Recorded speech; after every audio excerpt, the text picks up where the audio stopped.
So congratulations, we've gotten one or more rental applications for your rental property, and so I figured this would be a good time to kind of review our process and what to be considering when it comes to this process.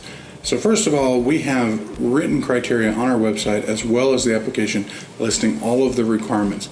They cannot proceed in the application until they acknowledge that they have read and understood what those requirements are.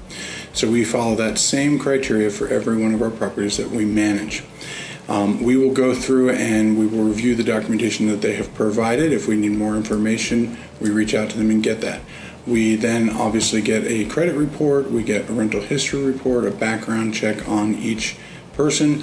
I will also do a little bit of due diligence on the property that they have listed as their prior residence, their prior rental property residence. I check public records. So if it's not a property manager and the name that they list is not the owner of record, I have to ask some questions and just make sure that, what's really going on here. So we do a lot of that kind of in the background. Depending on how quickly we get the rental references back and things like that, we can make a determination within 1 to 3 business days if everything is complete and accurate. If we're constantly having to reach out and get more information, it may take a little bit longer.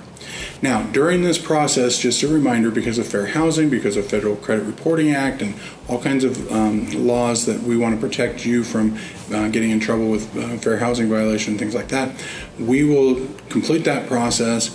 And then once we are ready to have an approval, I can review kind of the general terms of who this person is, but we will not be talking about national origin, color, familial status. And by the way, federal familial status for fair housing says a single person is considered part of familial status.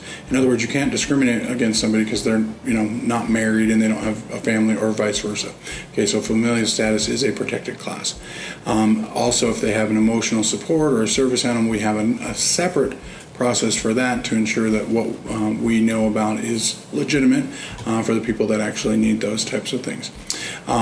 Once we hear back from you that we're good to proceed, we go ahead and get everything wrapped up as far as getting them into the property. We have in-person or Zoom lease signing appointments. I never want to review that without getting to know that person, asking and answering any questions they have, etc. So that's kind of our process. I will keep you posted every step of the way, and if you have any questions in the meantime, give me a call, 702-769-1495. Thanks.